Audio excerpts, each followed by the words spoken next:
Today we have harvest news. Yes, I'm here again to promote the Orchard Harvest Conference. I'm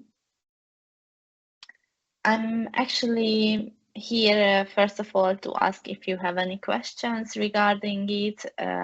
We have all of the talks uploaded to the web page and all over the social media pages. We have a little bit more than a month until we meet again at the harvest. So if you have any questions or doubts that you should come and visit us, please don't hesitate to ask questions. Good. I assume everybody in this meeting is convinced or knows if they will come already. So it's just for the people who listen to the recording, I assume. I saw the news on the Net Foundation and the Blue Sky account. I saw the Reddit post. I don't know if you did that or if the Net Foundation did that. Yeah, I sent them the news. So I asked them, yes.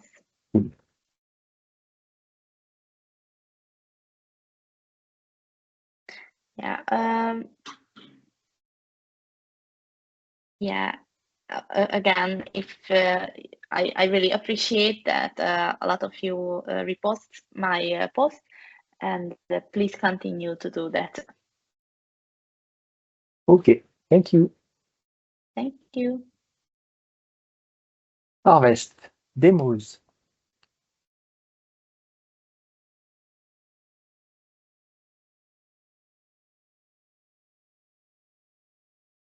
No demos. Still a long time. So let's do status. Let's do status Orchard one. So many commits, so many nodes. 110x into dev, everything is merged. It's beautiful. Is there a release now? Actually,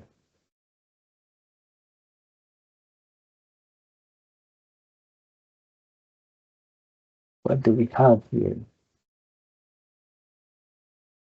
I don't see a release here, but I think there is an issue. What a release. That's what I saw. Okay, so it's progressing.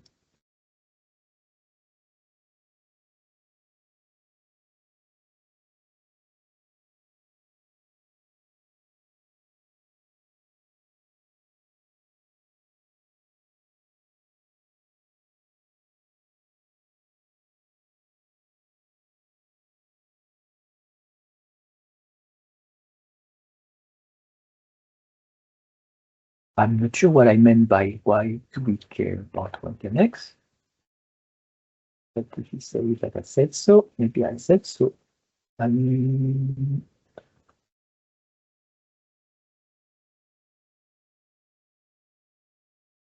should we release 1.4 and 111 or just 1.1 or just 111?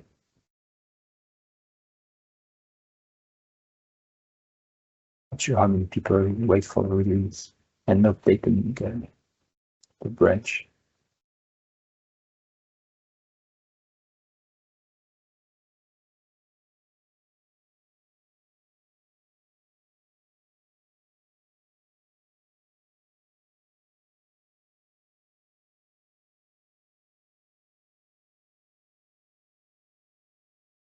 Okay, so that's the status on Orchard 1.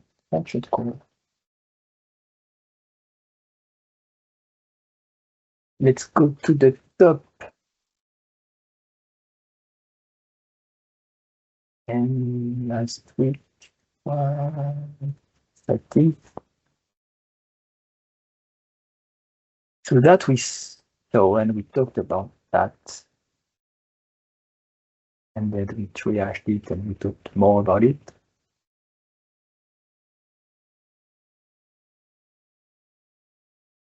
There will be changes already. So let's see. So this is the 0 is release 2.2. So on release 2.2, update the default content manager to return items in the order specified by IDs. So this is seeing the breaking change from the previous version, that default content manager should return elements in the same order as they were requested. Correct mapping of all startup classes to their respective features. So change from George, fix features, white shapes, use features, with shapes, with the shapes thing. Maybe it's also features thing. No, this is a different fix.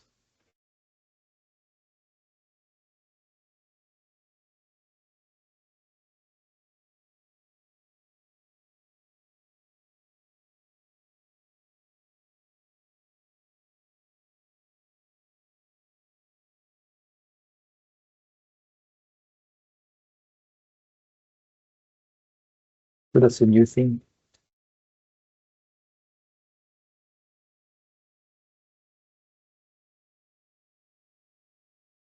This is a fix that got backported. I try to remember.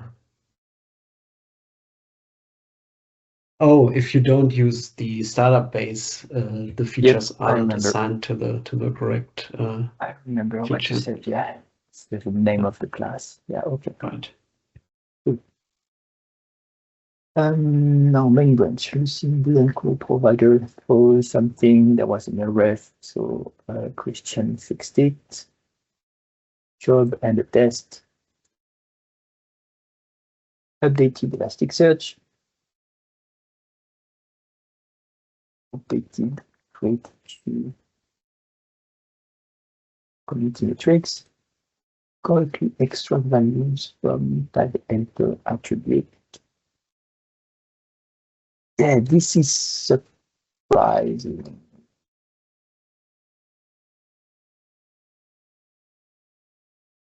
What is the type of cache time?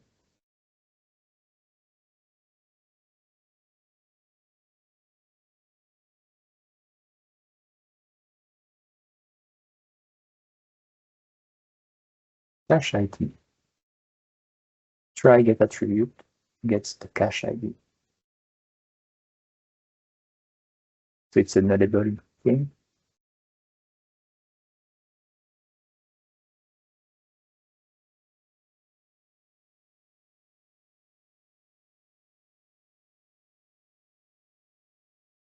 But maybe it was related to the branch at that point of time.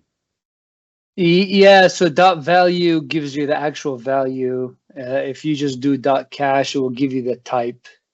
So toString will give you the type instead of the value. So you have to put the dot value. No, it worked. I broke it in on the previous BR. Okay, so yeah, so that makes sense then. So if I look at that thing, base anchor. Oh, I see. It was doing dot value and then change it. Okay. Okay, then you had to try get and okay. Good. Update GraphQL. That's good. So we keep track on changes onto some dependencies. Disable Renovate updates in the background. Oh yeah, because I mentioned that some of them should not be updated for the .NET SDK because we pin it with the new framework versions when we update it. Fix taxonomy pagination. Because you found a bug in your SQL.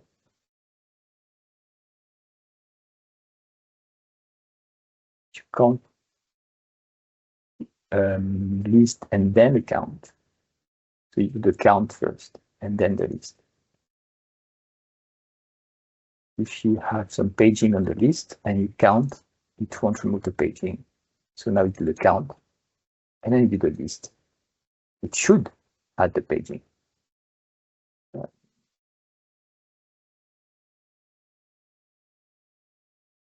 I'm not even sure that works.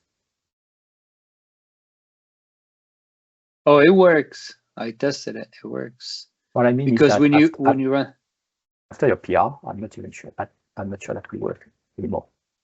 This code, we will have the opposite might be.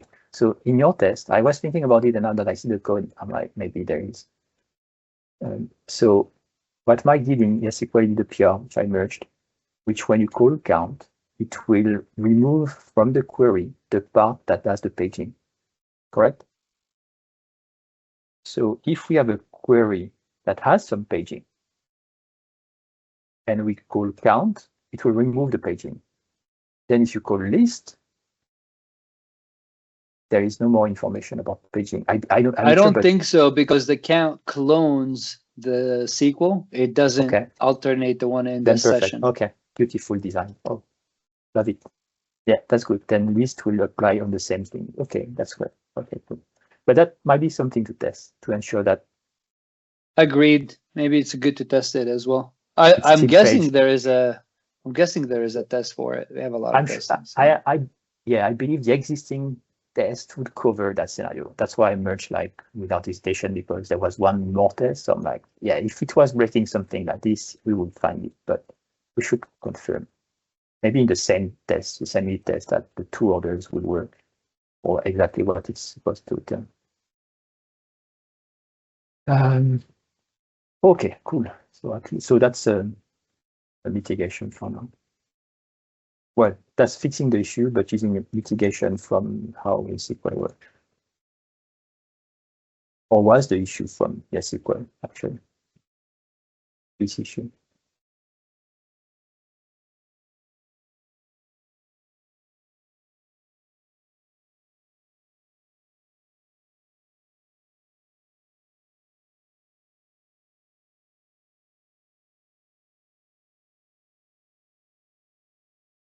Skip. Was not skipping?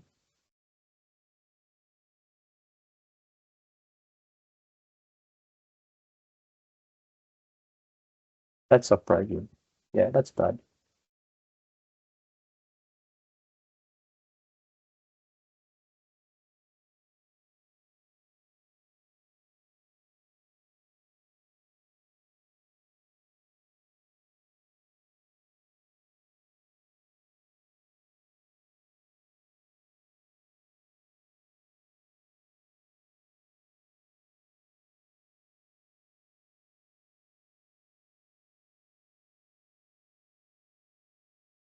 Also, this computation here seems weird. I feel like if we have a pager, there is already something that will give you whatever we need to accept, skip and paste. I'm surprised by that. You know, and thinking about it, I think it actually might give us, I think there is something for the offset. Now thinking about it, but I believe it actually there is now. I think we have something that say get offset, not for the slim, but for the pager.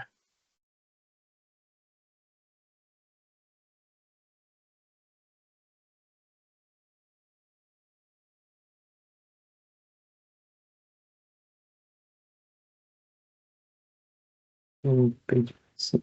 We have an example in explaining how it's used in page 1.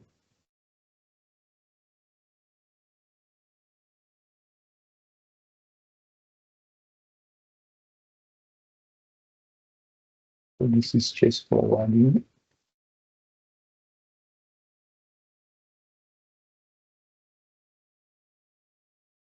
Before, after page size.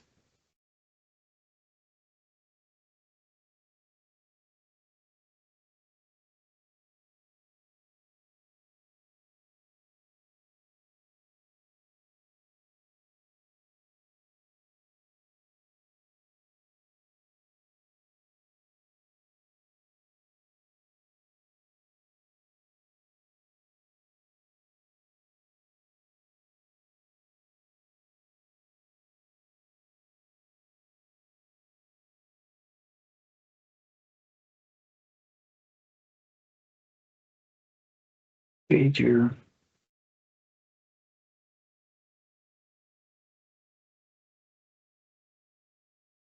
No, you don't have something for the offset. There might be an extension. I remember Oh, seeing it now that you mentioned it. But man, I can't let me look for it. You have this get start index, and you pass the page. And if you don't pass the page, it's using the page. So it's get start index. It's not called Yeah, get start index. Okay. Yeah, okay. Yeah, that would be surprising. So pager fix, and then you ship a 2-to-1 with all the things that were backported. Smooth, no issues. Merge it to main, split it through. It's a good name. Better.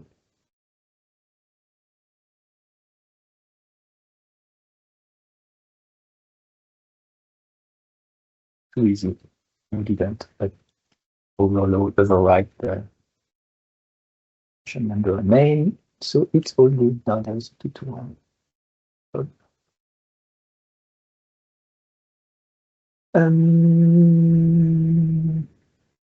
That's it about the updates. What is it? Issues, PRs, what do we do? Can we ship SQL? Yeah, I would put the comment for you because I think you need to do something else before. Yeah, I just did. I merged that cherry pick into the release.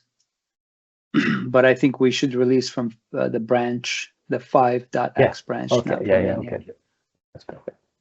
So Mike did, fix the bug which you saw about paging.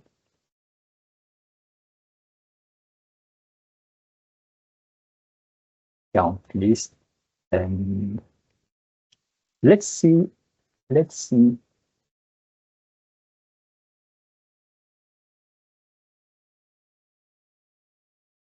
Just to be sure before that we have a method with the list and the count.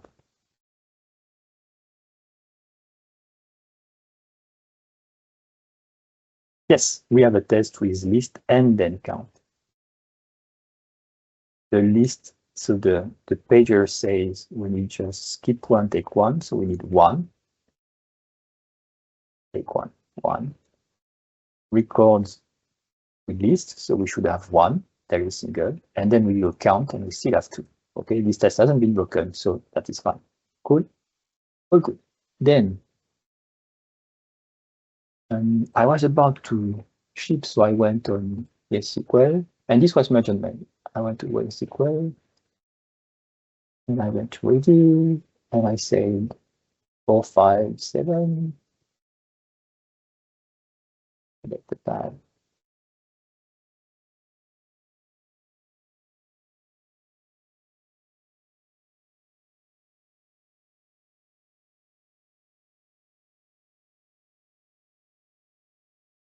Duplicate that, yes, clear it.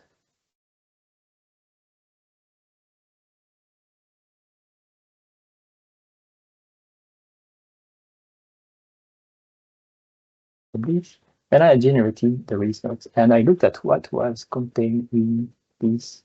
Change that title, yeah. Yeah, I won't read it, don't worry, I'm just. Okay. Oh, I can change the branch from here, so I will fix it. Absolutely right.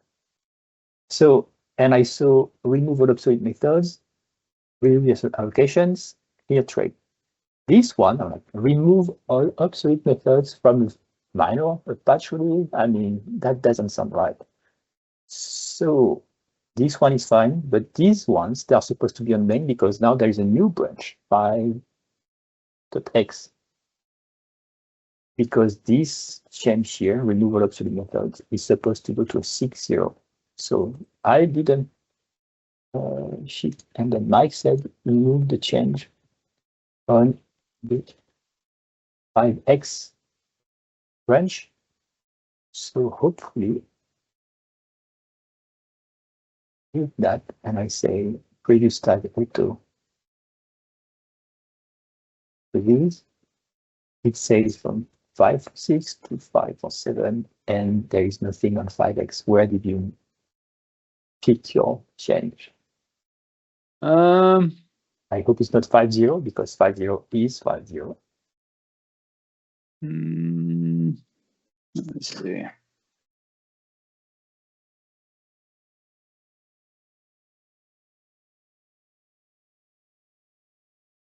Yes, SQL. Yeah, it's 5x. 5x clear trade before counting. Yes, right. 5x clear trade before counting. Compared to 5 or 6. So it should find it. Maybe because it was cherry picked, it wasn't a PR. Is it possible? That's yes. how. Yes, it's just looking at PRs. Okay, so what I will do then, I will take from main and generate the results. Take that. Take from Ruby.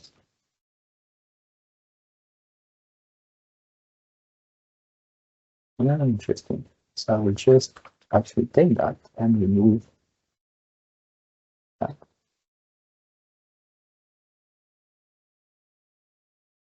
That will be good. Previous tag. Just to be sure. It's fine. And then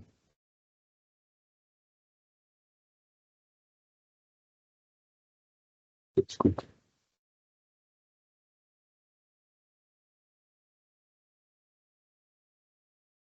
Oh yes, and Orchard main branch should go to V6, but the other branches should not go to V6.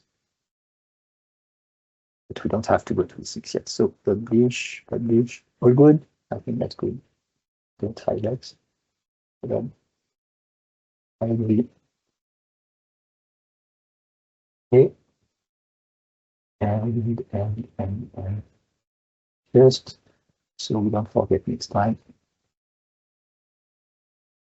We use target name v6.0.0. I wonder if there should be more breaking changes in v6 before we check. Let's not ship something. Maybe there are more breaking changes to do. Please remember what I just said, so you can remind me next time. So new version of this SQL.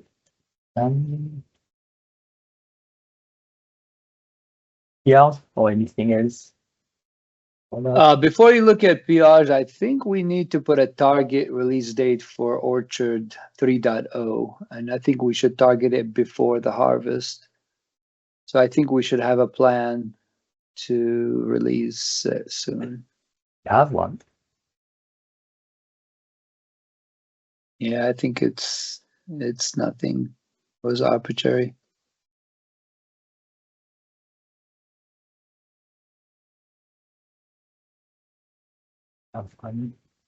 We don't have a due date for 3.0, but we still have issues for 6. So maybe we focus on fixing 3.0 then. 2.1 overview, because we need to close actually, right? Yeah, we should close it. I think we left it for maintenance purposes.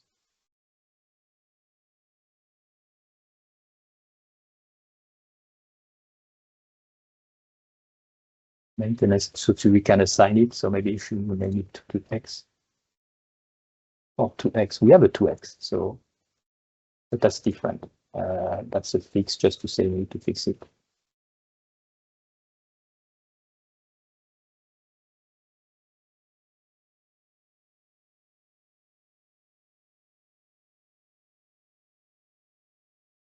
And if we rename, we still have that assigned to it.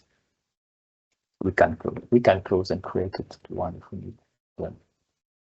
Then close myself.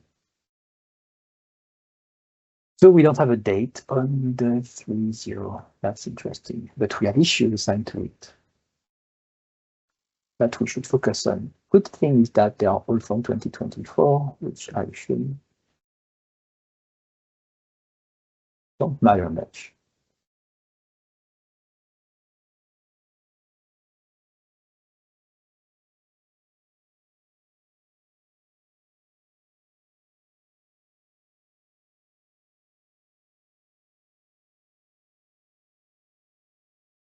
We add automatic npm package updates once we have UI testing.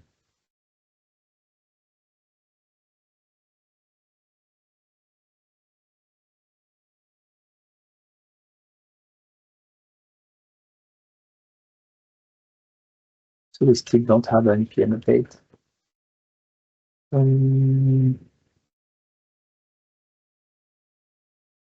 I don't think we got 3.0 on that. We didn't have it before. Create a function test for content preview.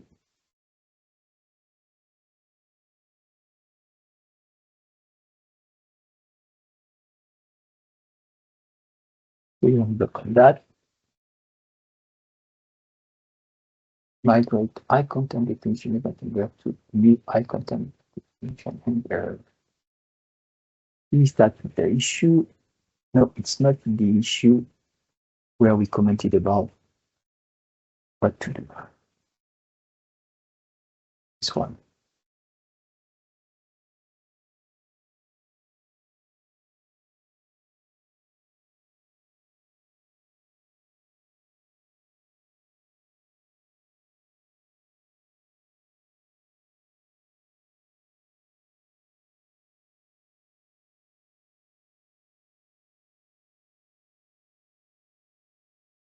I don't remember if we looked at this PR. Or maybe we said it's not. Yeah, I think we said it was not what we said was to be done. I think this PR, we agreed that we just need to move the handlers from being called from the service to the manager. We agreed what I wrote after the meeting. So it was your meeting. So we said,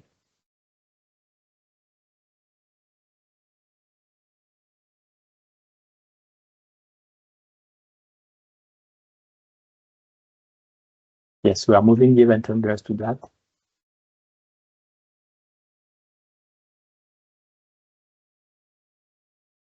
I don't think the changes should be hard to do.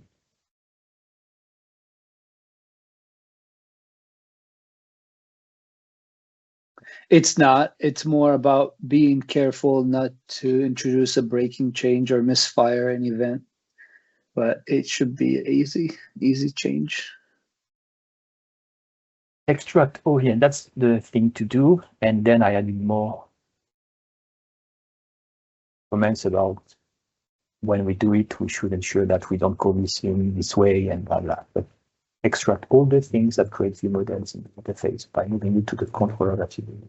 Yeah, there are stuff within view models in this. Controller should use IContentDefinitionService that will trigger events. Create a new interface in the content project.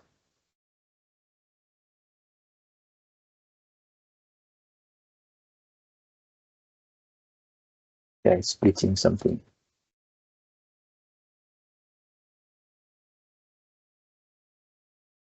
I will assign it to 3x because it will be a breaking change that we might want to take. To be safe.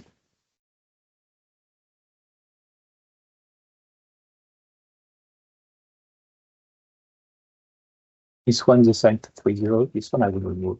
It's just so we can just track the one that contains the details, but maybe this one will be closed after. Or as a duplicate. Remove any default implementations from interface. Okay.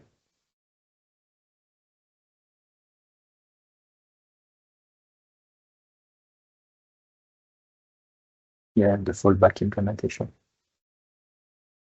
Why not?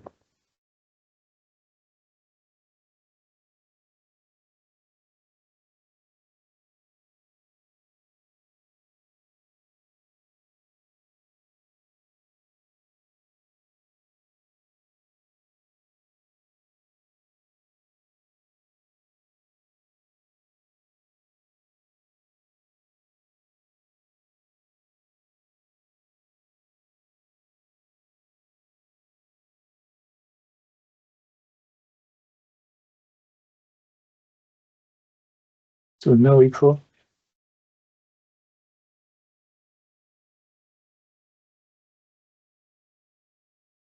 That's the issue. I never got to this one. I forgot about it. And 3.0. I think I tried to repo it, but I don't think I was able to. But I don't know. I have to try it again.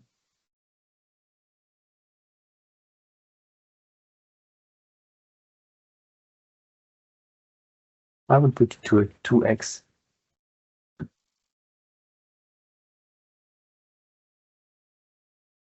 I think that's something we introduced in 3.0. So I think that's why it No, tags with 3.0. they're using 2.1, both of them. Are they? Oh, okay. And Then, well, put it 3x because we're not shipping anything with 2x. well, if we we? find the issue, we will ship a fix, because if it's breaking people authentication, I mean, we will backport it. Okay. And if it's in a long time and 2x is not used anymore, then yeah.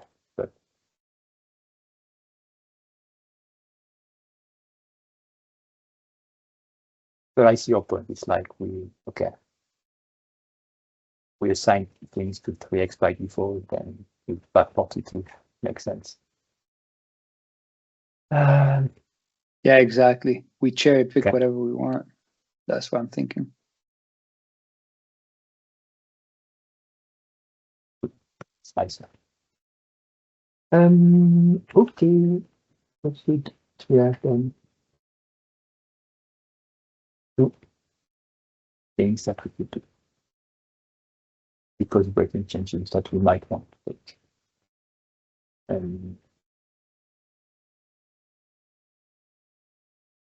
Yeah, maybe, yeah.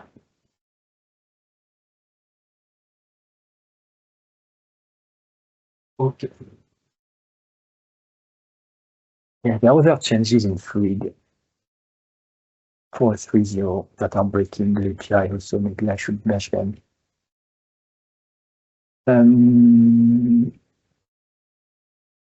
Pull requests.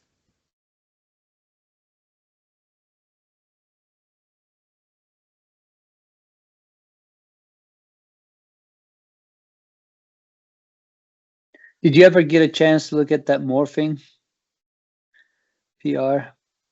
Not yet. So busy. So busy.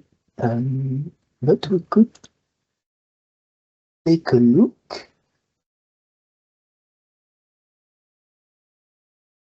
Is Morphing not working?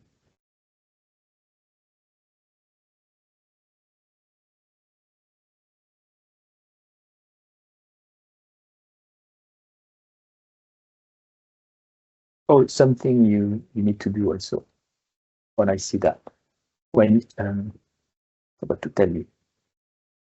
Oh, you have username. Well, username is just a property. So the cache here, there is a cache context or a cache discriminator, or the cache. Yeah, and we already set it. It's already being set. In the shape tag helper.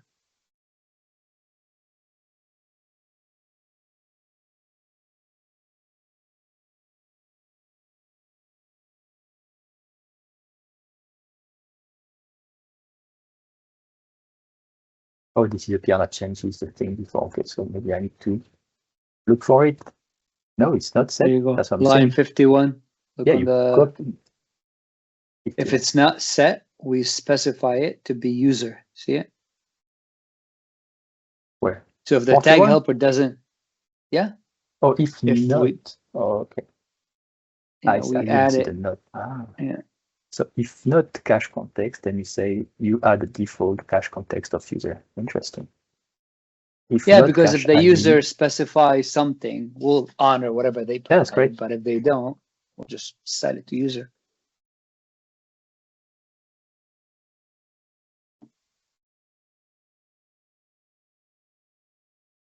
But if they say something that has nothing to do with user, like something else, like it's per user and something. Then they lose user without knowing it was user. Maybe you want to always add user.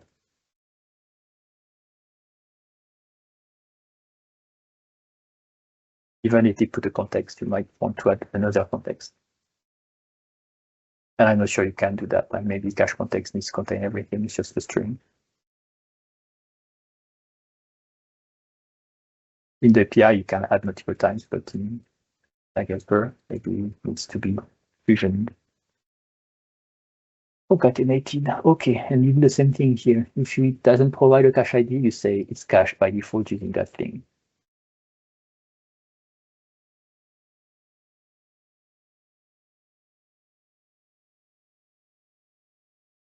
So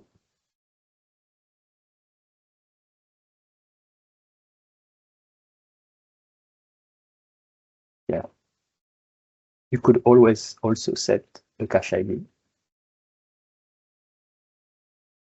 And not really. Yeah, but in this case, we might need a different, because you might want to put a label for user ID, like for as a content author, but in other cases, you might not be. Yeah, but in this case, you can use other properties than the ID. The thing that will vary by. So you can say vary by already display type. You can already say it, but they can also set something else. So, but that should be a vary by default. Okay, well, there are some minor things to change the defaults here, but that's not the issue.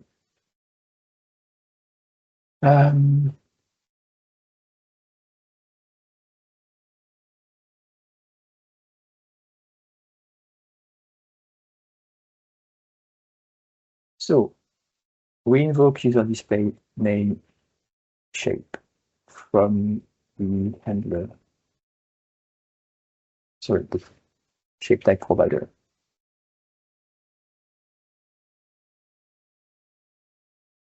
Say on display, add alternates, and that's it. Beautiful. So when the shape tag helper is rendered, process async, which is the base one, which will render the thing. Base tag helper has a process async. When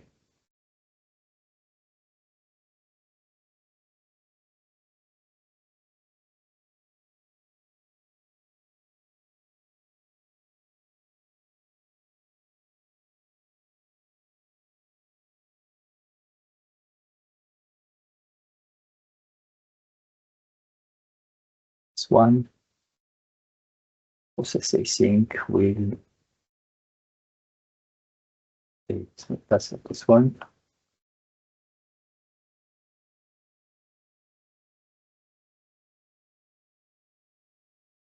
Expanded line, that's why.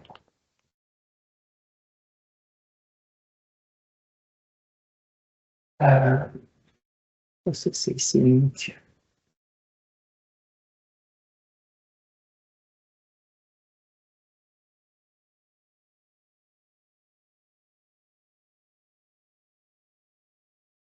Display, okay, displays.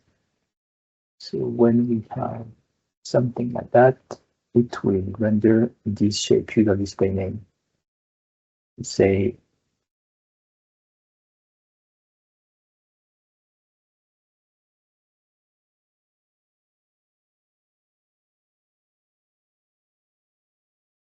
here the alternates because we are morphing it. But we haven't rendered anything. Display it as user display name icon.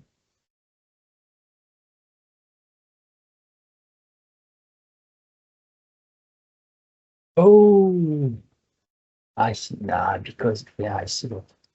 That's kind of sad.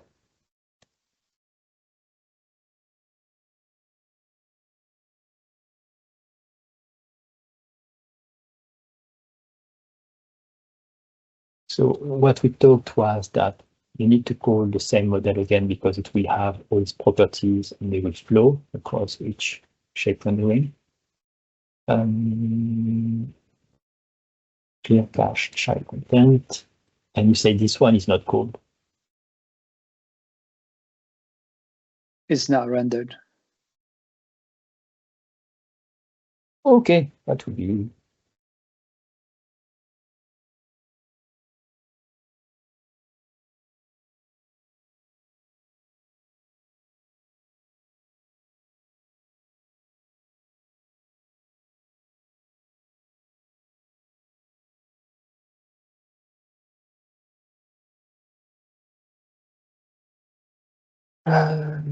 GH, PR checkout, this one.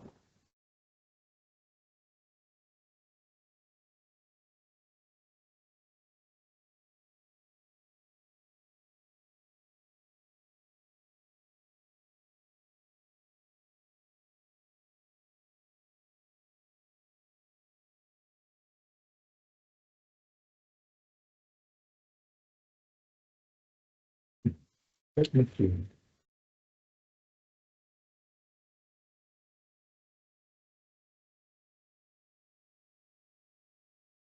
I hope it won't conflict with this one. Let's click everything.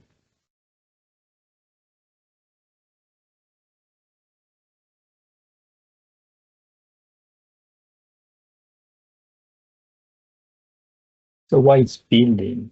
So a strategy, the one that we are using here, and there is a reason why, is that when we invoke this shape, you actually invoke two subshapes, the icon one and the text one. Another approach that we could have done is the one that I already explained was user display is actually displaying the icon, and then we morph once to display the text. But the thing that you said that won't work in this case is that people won't be able to just change the icon or just change the text. Because if they just want to change the icon, well, they're also changing how the text is invoked. So it's harder, it's more code to customize.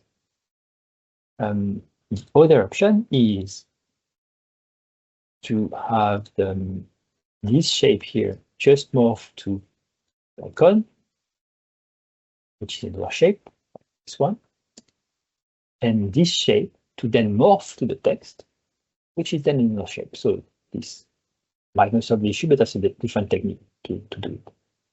And in this case, where if you update just the icon, your code needs to do the morphing. So that might be going in your way when you want to template the thing. But it should be just admin, so that should not be a big issue, but still, it's not as clean as just the thing like this or just the thing like this. That is also code.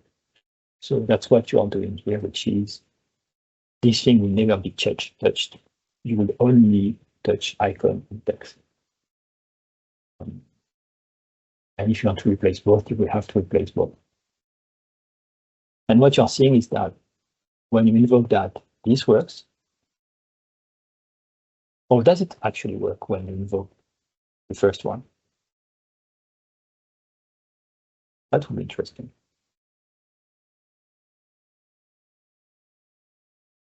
And the second one doesn't work. That's what I understand. I'm not even sure the first one works. Where is it at? Doesn't even build.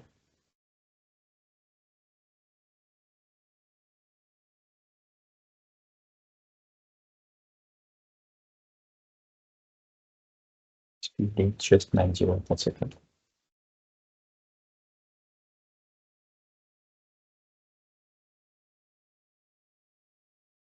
Stop it here, and I will continue. Yes. Just this one only has 9. So we have user name display.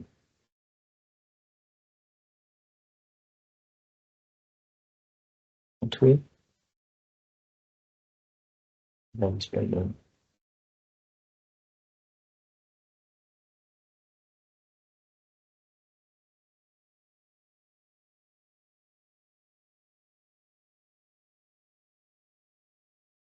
This one.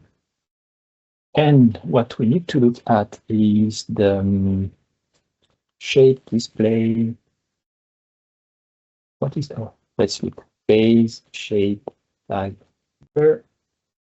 which does the rendering shape execute async, shape execute async, HTML display execute async.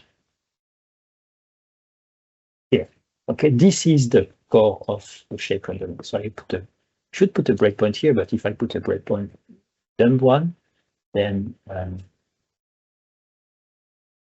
it will break on everything.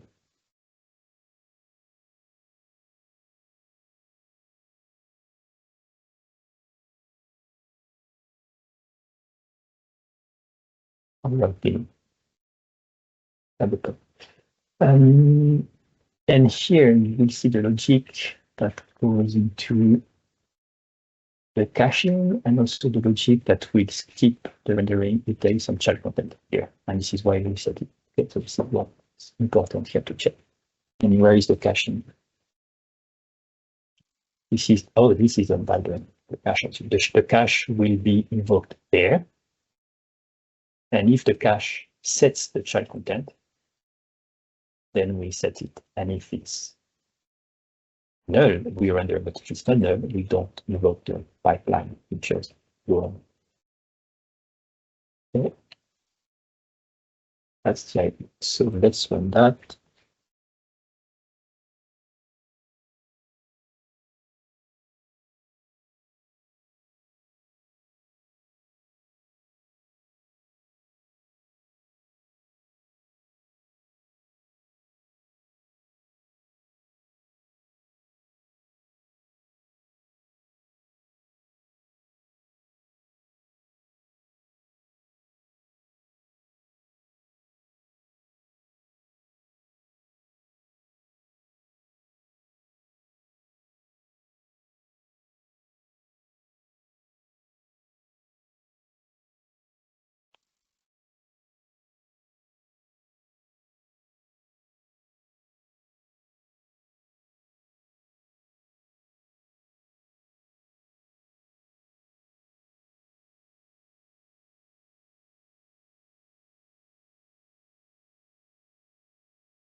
I don't know what those messages are skipping in the browser to speed up the building. Can execute build or rebuild command to run browser. Okay.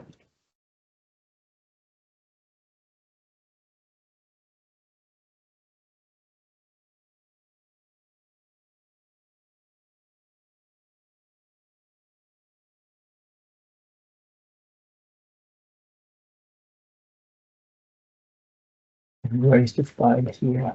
Let's sync it there so we can see the username display and put a breakpoint. We can see the name icon and we can put a breakpoint. We can't put a breakpoint on just text like this. This one we can put a breakpoint.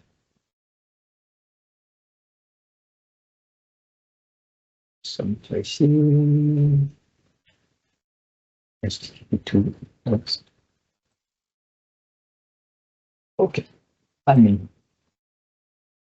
So what is a page where I can see that? You can just click on contents and then content items, and that you see the author. Okay, so that's the thing. Yeah, but you might want to enable caching if you want to see the problem. Oh, it's just when caching is enabled? Correct. Oh, cool. So right now it seems to be fine. Okay.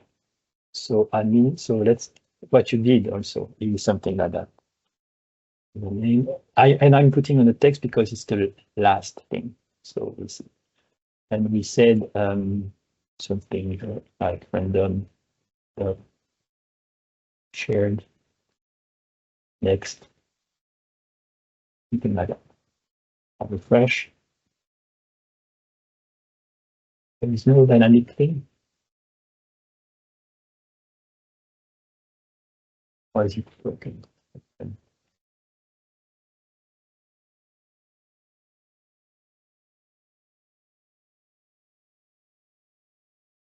Yeah, actually, at least rebuild the thing.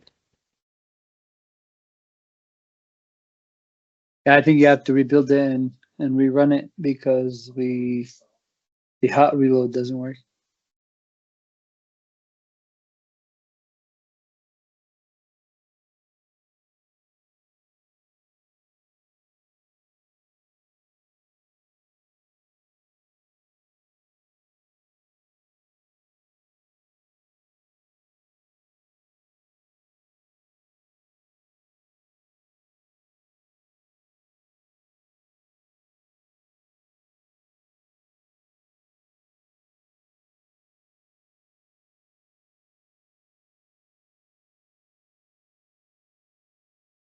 You have to stop, yeah.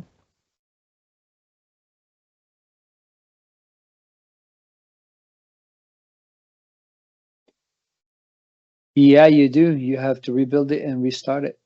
Used to work. It used to, and hot reload doesn't really work for some reason.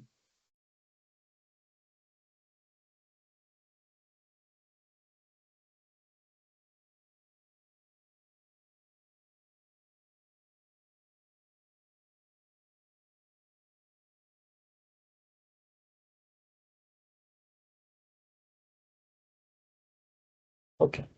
I have all my commands. If I refresh, it's every time a different value. Beautiful. Now, if we enable caching, you say we won't see the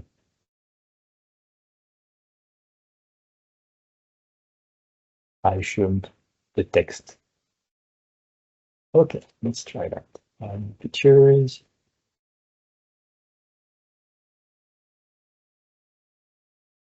I want them in settings. Why are It's they in settings, general, settings, general. No, it's in feature. No, settings, Why, what? general. And No, then cache. I need to enable the feature. It's already enabled, but it's Okay. disabled. Cache, and then just change the environment to enabled. Okay. If I wanted to enable the feature, I would still go to settings features instead of tools feature. So enable, right? Yes. So now it's going to It's be always cache debug enabled. mode. What is cache debug mode? Yeah, you can probably I get like some that. logging. Yeah. Save and I'll go to content items. We'll be restarting upon saving. Sure. Okay. It's already restarted. So just click on save that. contents and go back. Oh, it's Wow. just for later. Okay. Yeah, it's Items. already restarted. The first one is rendered, and the second one Yeah, look at is the like rest. piece of. Okay. Just the icon. Beautiful.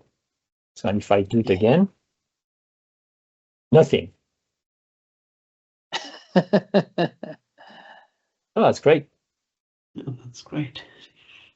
You like it, George? You like it, right? Because it's like, okay, it's a challenge. It's like a puzzle or maze. And It is. so default display here. So we'll It's like it only renders the first part of the object that we morphed, which is the icon. So that's exactly what we're seeing, but the other part is not rendered. So it's not treating the whole shape, the user display, as a one shape. I don't know.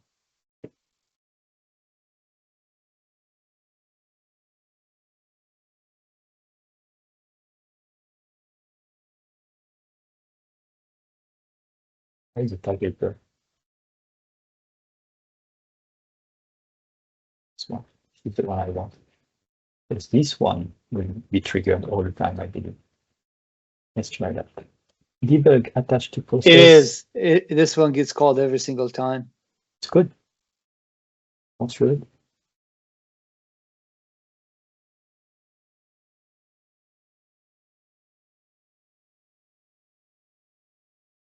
Good. Symbol loaded profile.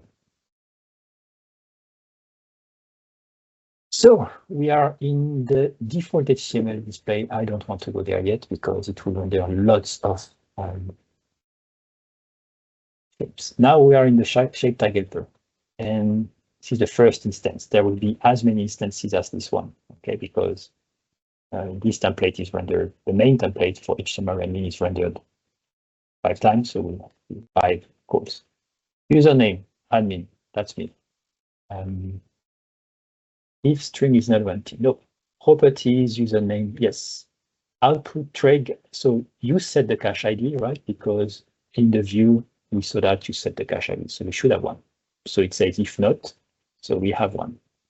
And if we look at the attributes, we already have 3 attributes.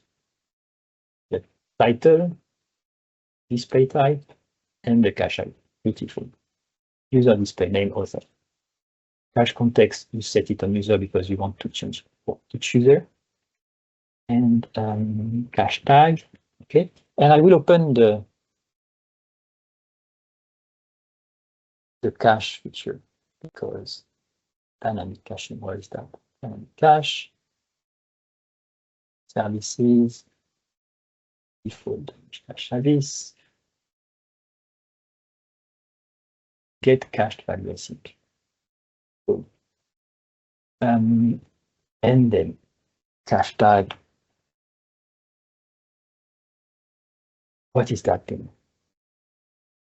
This is just, you see, this is equivalent to the, well, it's a tag. This so is this one allows us to remove the cache, to clear it, yeah.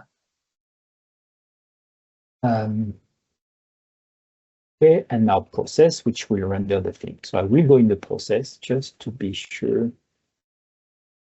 Process async, that we would call, which one is that? Process async, type text, tag name, that's what I want.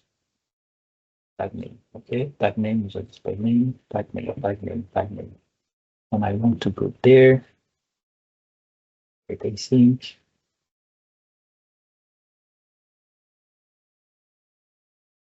Yeah. Condition. Tag name.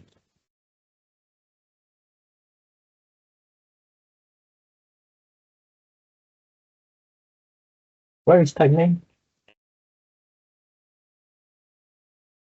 It's part of the shape metadata.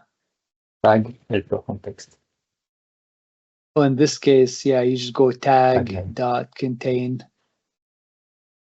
Or, and I will do F5. So I will just breakpoint on this one for this time.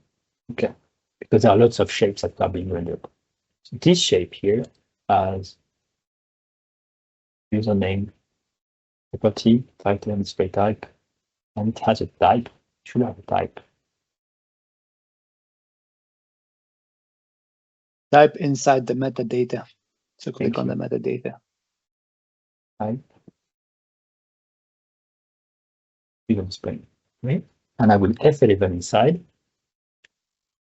This one just creates wrappers and everything, a display context, and then this is the logic. Okay. Display context, and maybe we can actually get the context filter there. Value metadata type.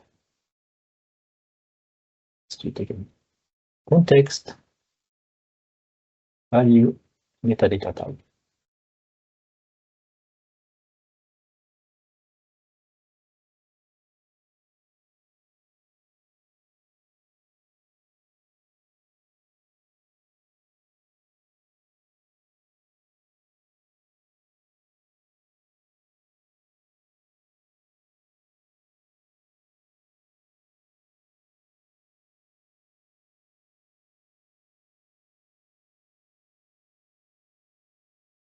F5, it goes into the cache. So something is invoking the cache. So what is that? Default thing. So this is here. Shape invoke. So before we go there, actually, there is an invoke here that is shape display events invoke. Invoke displaying. And on displaying, so before we even try to display, it invokes the cache. And this is where it goes. Not well for you. So cache key, we get the cache key from the context. And it is user display name author, user admin. This is just a unique key for the cache based on the cache ID and the context. And let me show you the get cache key. You see, get discriminators, get context hash. This is just taking all the things from the variables we set, including the context. like being the user context. And entries, can we see that? That's interesting because it will show the cache context will contain user, and there is a resolver that will say, oh, you want it to get a hash based on the user, this is the value. So this is that. So we have a cache key, and then it says context equals null.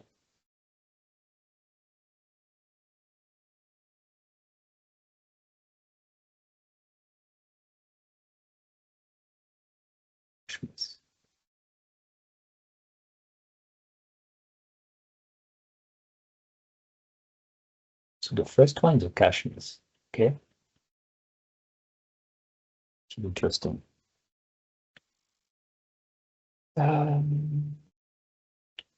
What is the name of your shapes actually?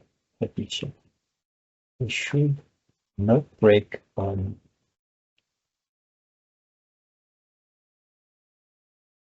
that. But actually, that's because we have multiple. Yeah.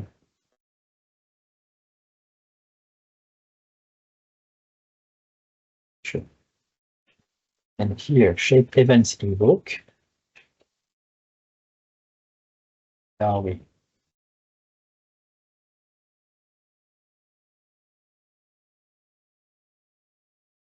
get cache value displaying. This is the displaying event from dynamic caching. Okay.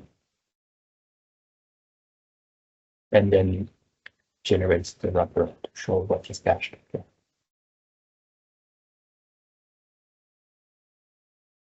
Okay, we are back here. So we invoke the things.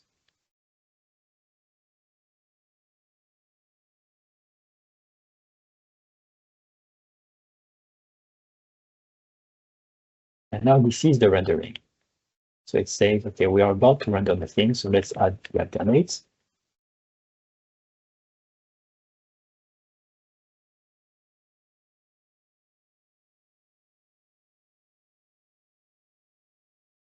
And now we say, okay, let's invoke the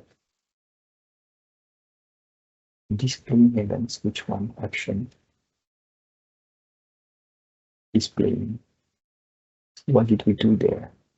Displaying. Not the same source. There are multiple sources for displaying events.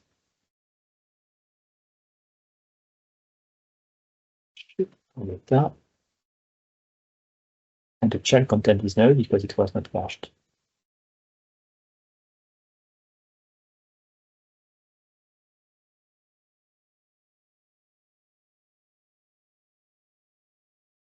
So looking for the templates. Should find this one.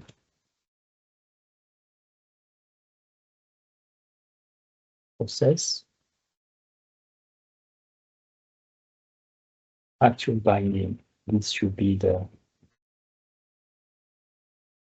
from the file. You see the binding source. It says, okay, I found this file. This is the file that we execute. This is the model we are passing.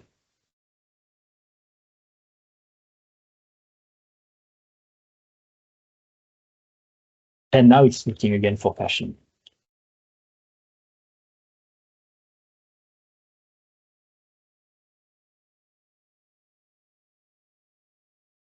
The null. So it returns null.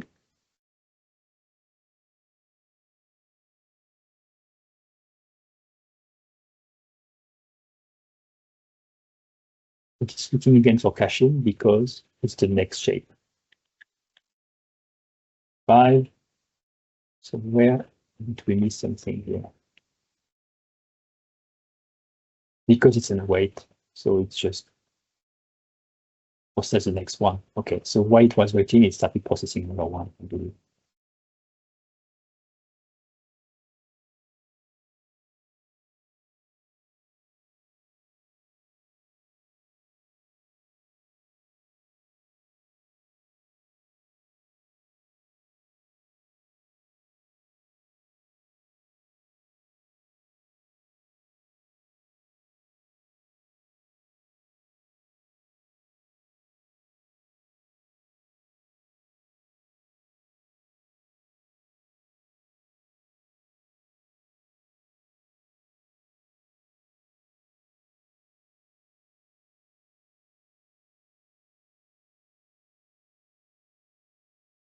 And now yes, it has a cache.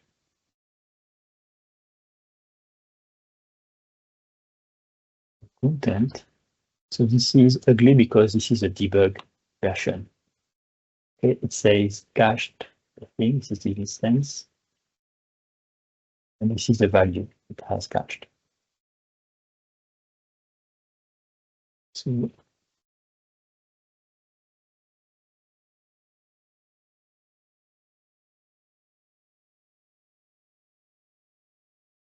what we see is that we have the icon, but we don't have the title, the author.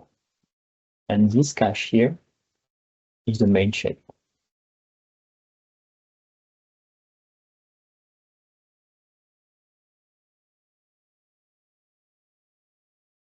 We use breakpoint. The child content should be set. Okay.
It has user display name, author, user admin.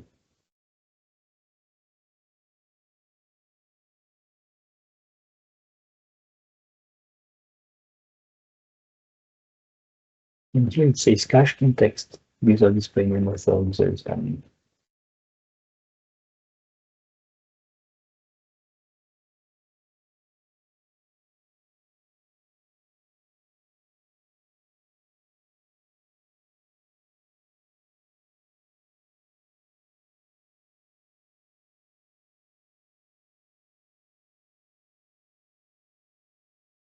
I don't understand the difference between cache context prefix.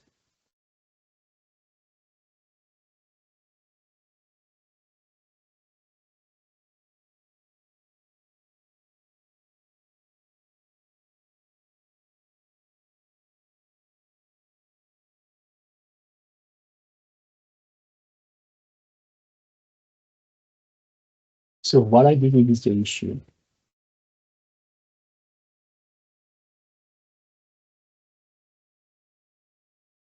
When we are in the view, this one, this is the same shape.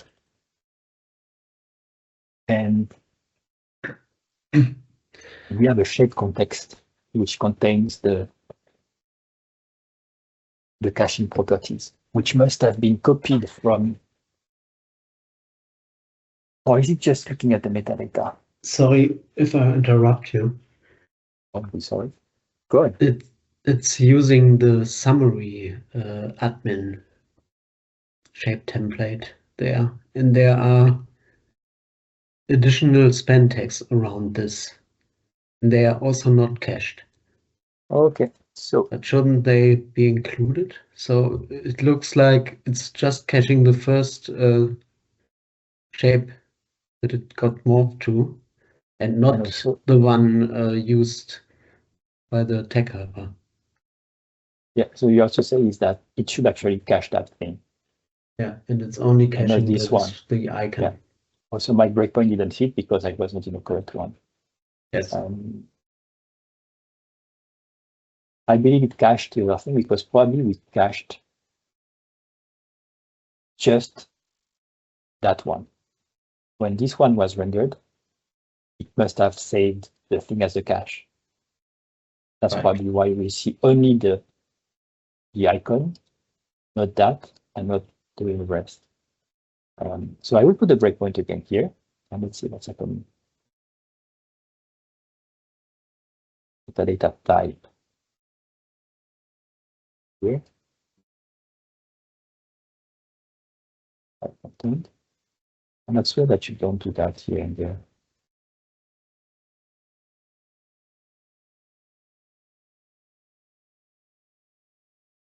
Also, clear cache in the metadata. Yeah, that's clearing the cache properties, I believe.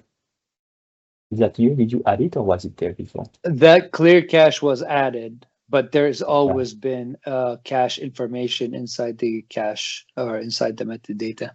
Like gives you the cache ID, the things related to cache.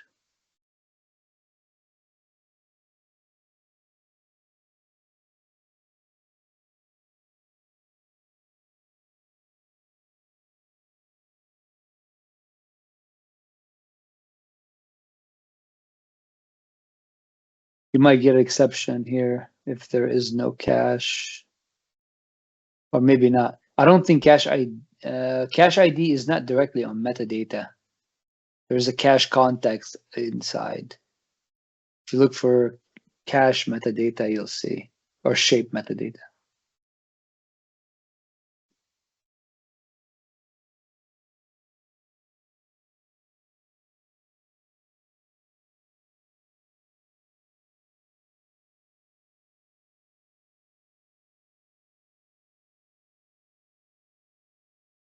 So you can say dot cache and pass an empty string if you want, but Where is the cache? like call a function. Cache context, but that's not that. Is cached. Oh, you can call a function. I see. Yeah, you can go and pass like an empty string. But I think it's cleaner just to say clear cache. I see. If I pass null, actually. Yeah. No, cache ID or whatever. It will create a new cache context. No. Yeah, you have to pass Yeah, null. cache. So that's the thing you created. Okay. Yeah. You say cache context equals null. Okay. But cache context in the shape, I see. That's why it was null earlier before, like multiple times when we had debugging probably.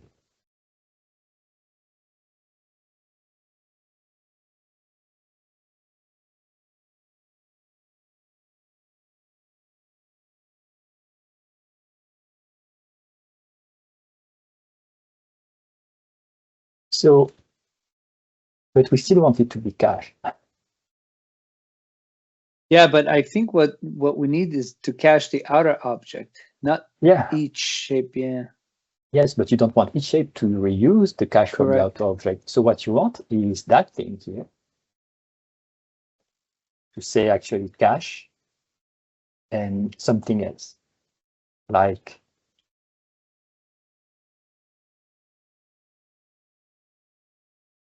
It's like we need to cache the wrapper, like add a wrapper, handle the caching, and then put those objects from within the wrapper.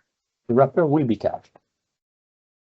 That's not an issue because you set the properties. The issue is that on this model, which is the shape, which has metadata, which is the same metadata as the wrapper, this is the metadata of the wrapper. When it will render, it will overwrite the cache of the wrapper with its thing. So, but we don't want to lose, so we don't want to. So yeah, we could, if we clear the cache now, at that point, if you call clear cache, then when it will say, okay, let's save the cache, it will say, no, I can't save the cache. I don't have a metadata for my thing. See, when the wrapper is rendered, we'll say, okay, now save the cache. But we cleared it. So there is no more context to save something. So it will never be saved. But we want to clear such that if there was something in the cache, well, there will not be something in the cache, because if there is something in the cache, it won't go there. If there is something in the cache that matches, it won't go there. If it doesn't match, then save and save and save again. So that should be fine, actually.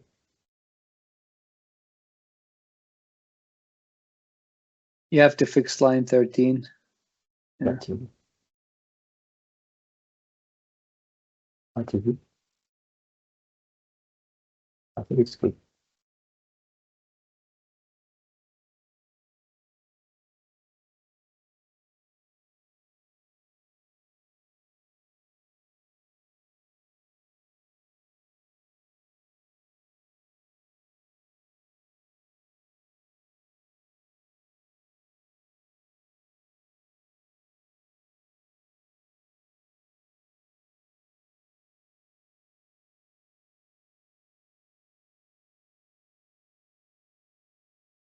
I just changed one page.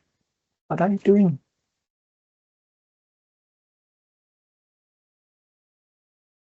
Okay, fine.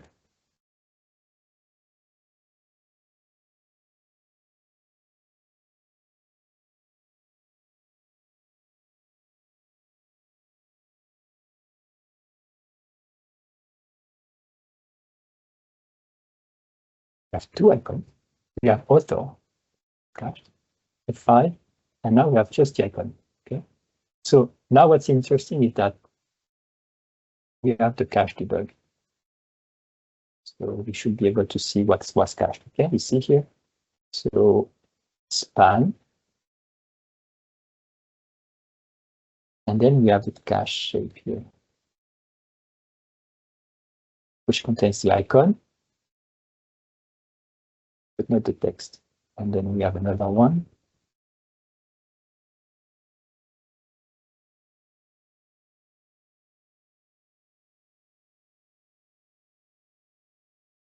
That's the thing here. Yeah. And this is the same ID, 6CA, 6CA. So that's the same cached thing, cached shape, cached in this shape. Sorry by user. And see. Okay. So it cached everything, but not the thing here. Let's be crazy. Need that just to be sure that it's not an issue with that it's not rendered.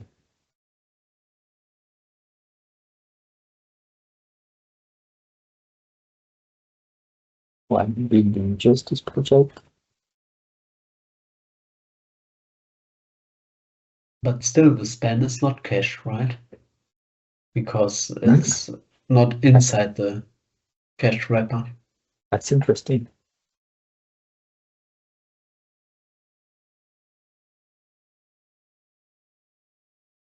It's interesting. It's only caching the first shape, the first inner shape.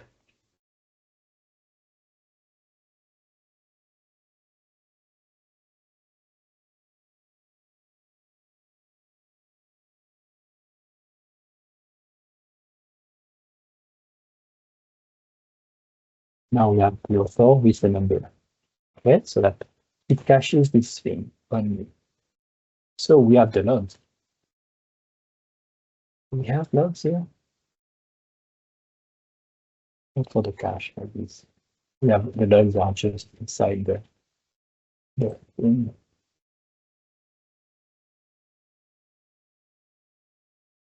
Let's cache in the first one. Then there.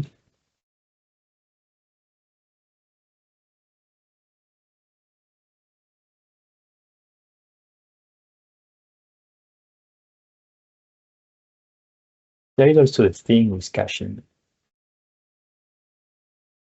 The feature of caching supports the Russian doll model. The fact that if something is invalidated, it will invalidate its parent. So it's tracking the nested cache thing. The idea being, if this thing depends on something that is invalidated, it will invalidate. So it's tracking the sub cache. There's dependencies, and I was actually looking at the example just right now before you mention it. Like if you use Liquid, there is a cache tag, and then in there is dependency that you can specify. I bet you it's related. I have to look. I don't know if that rings a bell for you. No, dependencies, I think, is the tags. If you look here, dependencies is what you mean. These are tags. Like when this thing varies, but it's relatively. So when this thing varies, you invalidate the cache. But when this thing varies, it invalidates the cache and its parents. So we inherit the dependency. Look at the docs that I just sent. Let's see if that rings a bell. Go to the example all the way to the bottom before the video. Displaying content item from a query.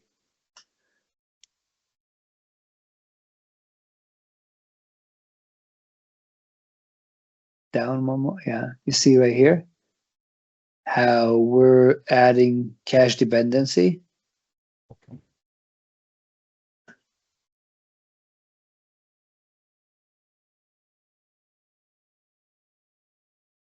That's independent, yeah. That's just, yeah, that's not the same thing. That's just something to, or is it? Wait, content item might be. That's a dynamic tag. It's like it will inject something here. Where is that? Where is my page? It will inject something here that is dynamically evaluated, like content item ID colon the ID of the thing. So then you can invalidate the thing. It just builds the same string. It says, oh, I matched that, so I need to invalidate it. Yeah, that's how it works. That's kind of related, but that's not our issue.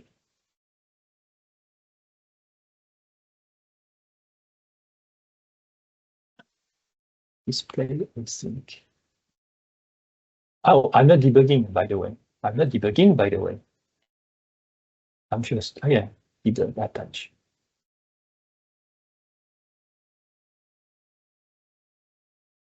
Okay, everything is cached here. Well, we have something in the cache that is not supposed to be in the cache. So let's refresh.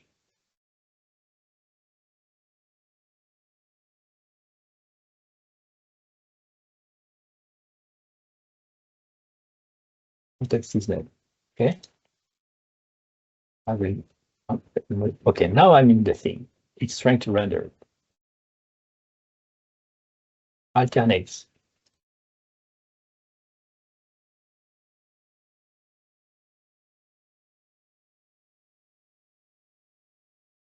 So see.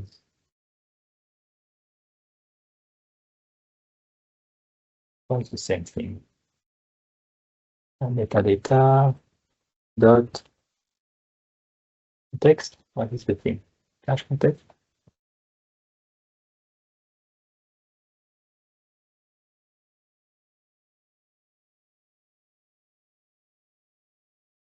Such thing. Child content. Okay, clear. Child content is null. Type. What happened?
Yeah, the debugger is wrong. I shouldn't invoke that.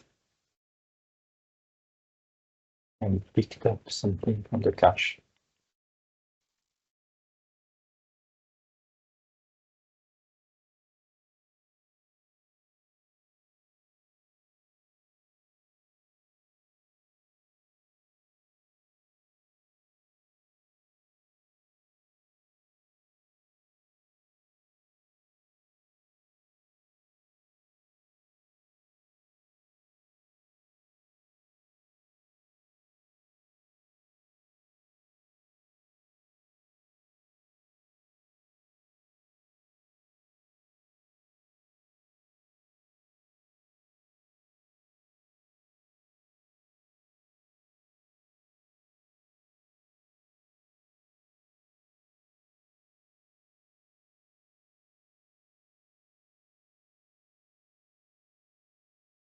I have an idea. Dynamic cache shape display thing.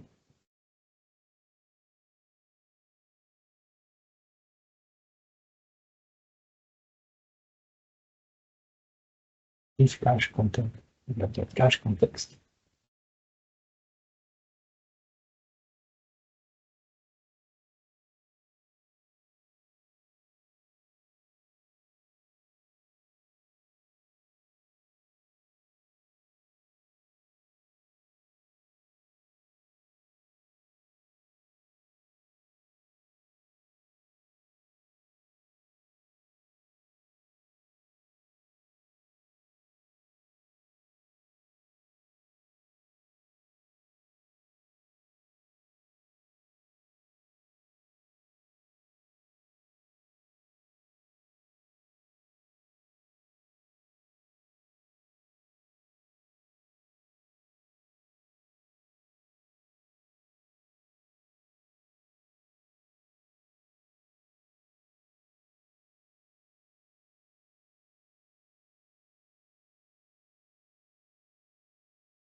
Don't update the cache ID.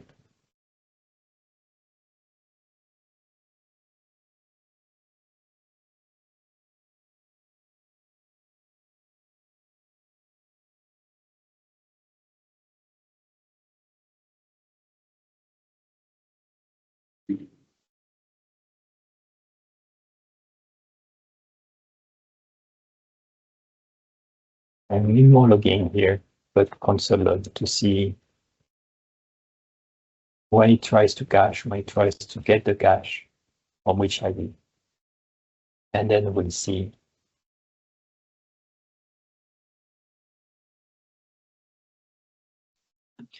Look at the code that I put in the chat. We might need to do something like that where we get the scope manager, the cache scope manager, and then add dependencies.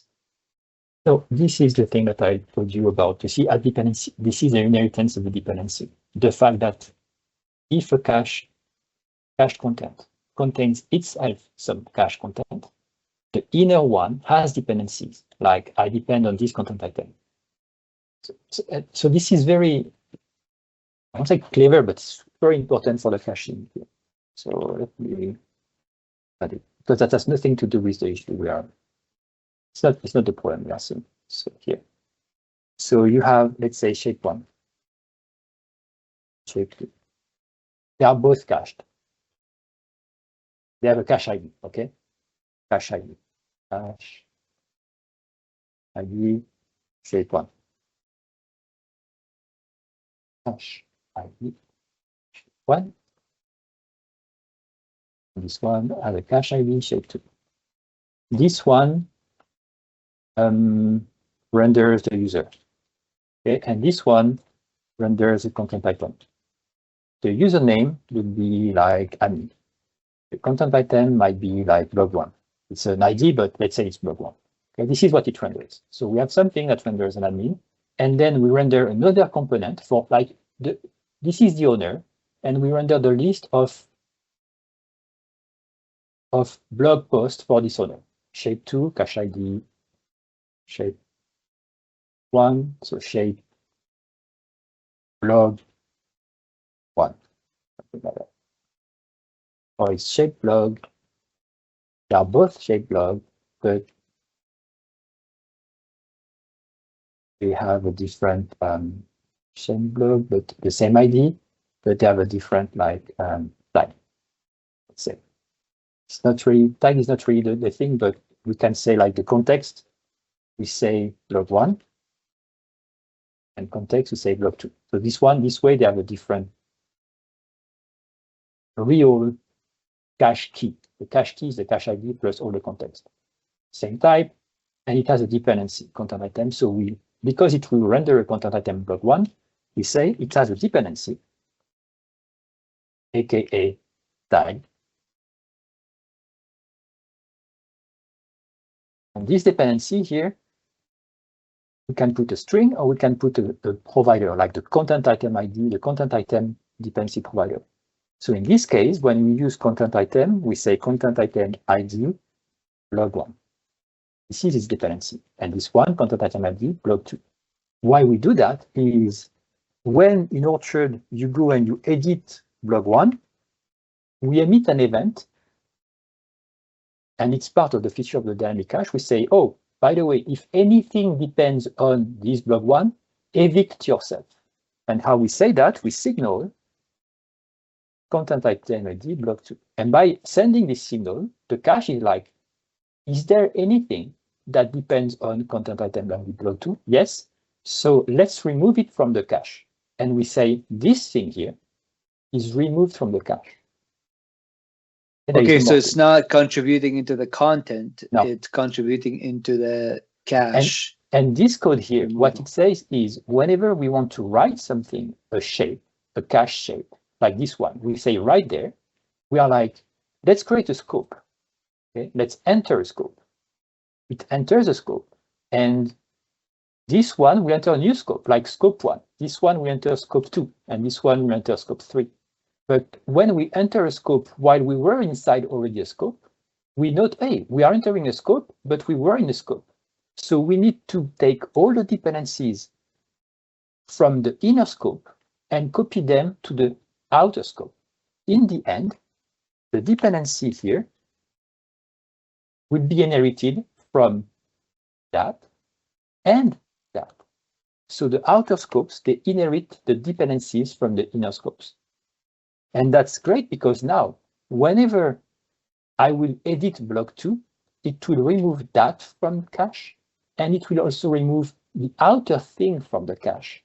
So next time I display my admin, it will know, oh, I need to render it because something inside was updated. It will call render on that, and it will reload the blogs.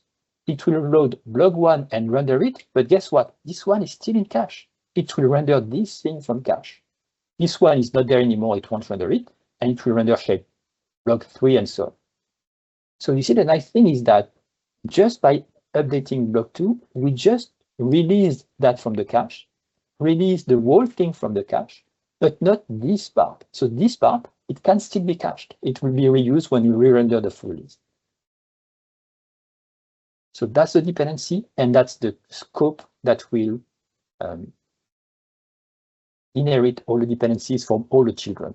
That's what I call the Russian doll. It's not the donut caching. It's the opposite of donut caching. It's keeping. It's not being able. Yeah, it's kind of, but yeah. So you can just reuse part of the cache and validate everything that is dependent on that. And the context, when you say context user, it will dynamically add dependencies by evaluating user and says, oh, I can add a dependency for the current user. So it's actually user : admin. and it will add a dependency. Okay, that's what context do. When you don't add directly a string as a dependency, because you can add a custom string as a dependency to make it vary, or to make it invalidate custom type, but you can also have the context that will compute the dependency based on dynamic code. Yeah, so we'll stop here because it's been too long and we haven't been able to solve a bit. So some caching to understand some logging to understand what is cached in this thing when the service is called. But I believe the issue is, well, obviously it's trying to read and write the cache with the same cache ID, because even though in the view, what is the view? Even though in the view we say like .clear or cache or whatever, the context itself is the same. So we need to be able, and we don't want to change. Yeah, we need to be able to create a new context for each of these shapes here. So it's like, maybe what you need to do, Mike, just try, instead of having the, because what you do is you need it clear, which could have worked, but we are actually, yeah. So maybe it's like clone cache context. Something like this, that will, with a different ID, and you can pass like something like this, or maybe without nothing, it will take the type, such that this shape here, well, actually, it's not really, it's maybe it won't work, because when I say this shape will have a different cache context, if we do that, I wonder, like here, when we call like cache content, you know, the HTML string, it will use the latest cache context, which will be the one from the icon or the text, not the one from the master thing. So that's something to look into here. Maybe to save the context before we render, or to clone the context before we render it, and then use the context that was cloned, not the one that could be manipulated.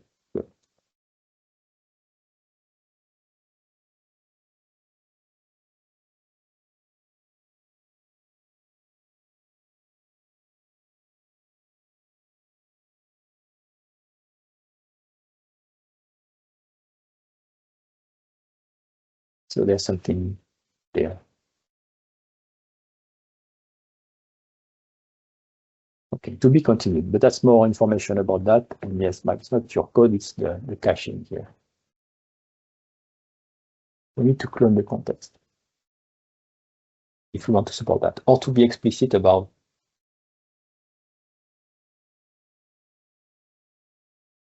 keeping a reference on the context and then replacing it. So we don't have to clone, we just keep a reference on the context instance, such that inside the template, we can give it another reference, like clone cache context will replace the cache context. And it's fine because the outer shape will have kept the reference of the first one. And even if this one is itself recursive, when we call clone and when we call display, it will also keep the reference of this cloned one. And if inside it clones again, it's fine, because this one will use the one it. So maybe, yes, that's probably what we need to do in the events, but displaying, yeah, maybe displaying here, like cache context. And it looks like it's what it's doing almost. Because, oh, maybe cache, yeah, cache here returns the context. Yeah, so the cache context is returning context. Okay, and we keep the context, and then it gets the cache value and sets it to the shell content. So this one is fine. So if inside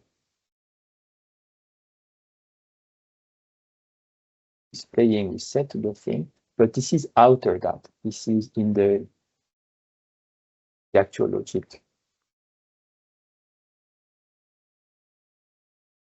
In this one that we need to keep the cache context.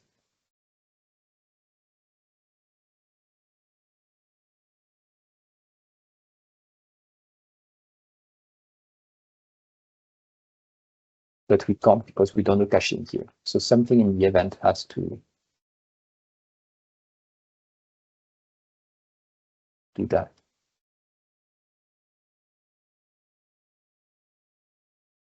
Or to update the cache ID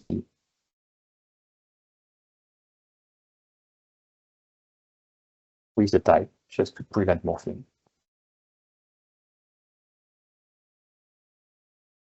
Wouldn't that just add extra garbage to the cache?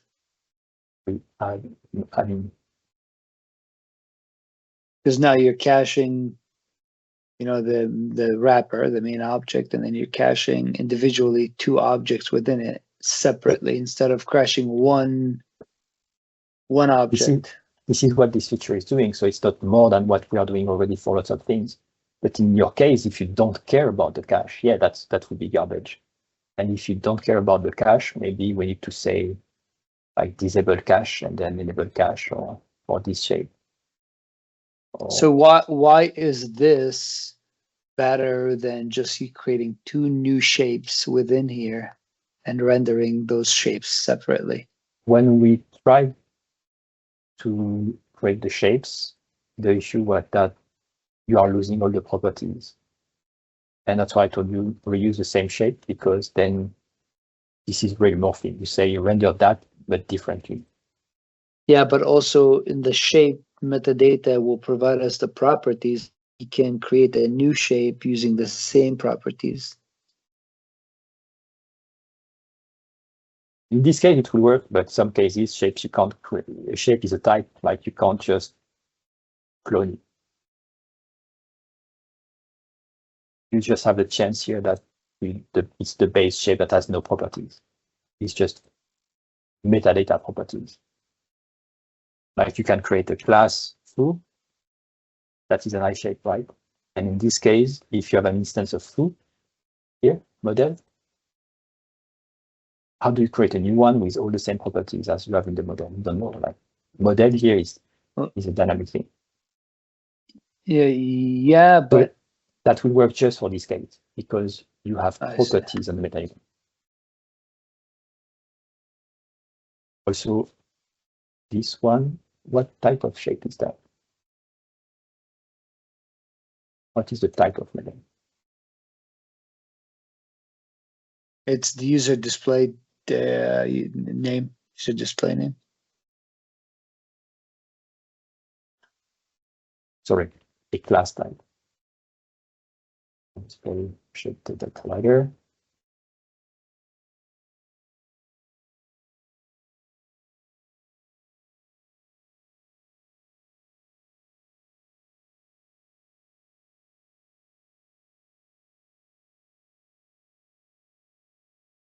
Probably a generic shape display.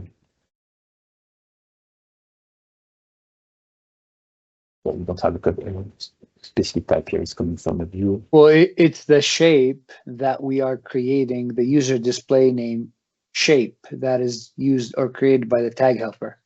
The class. Yeah, that's the one. Yeah, that's probably a generic one that the tag helper creates. Okay.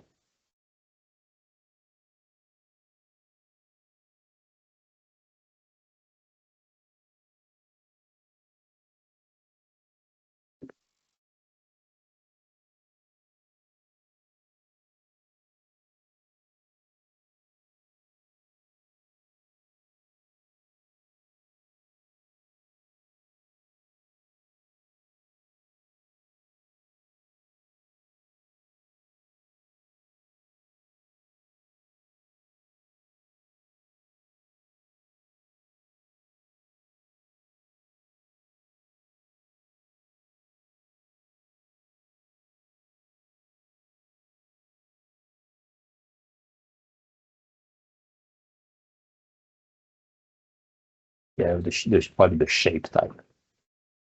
Class shape. It's probably what we done here.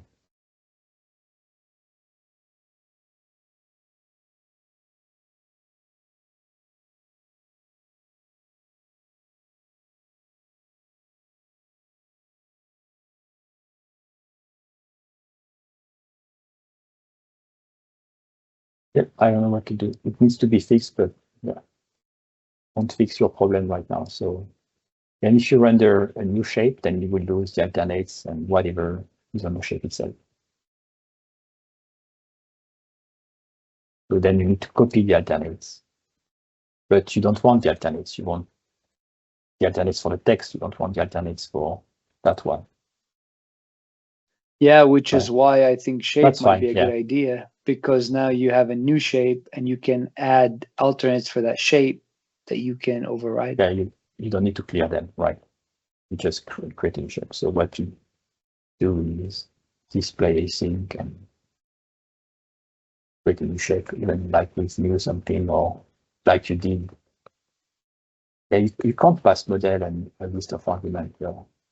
I don't remember what. No, but you can say from the shape factory, you can say create and then give it whatever shape type you want. And then you can give it argument. You can say arguments dot from, Yeah, and then give it the properties. That's another way to do that. Okay. Yeah. Yeah, But you say yeah, there's- exactly. Yeah. And then pass model dot metadata dot properties.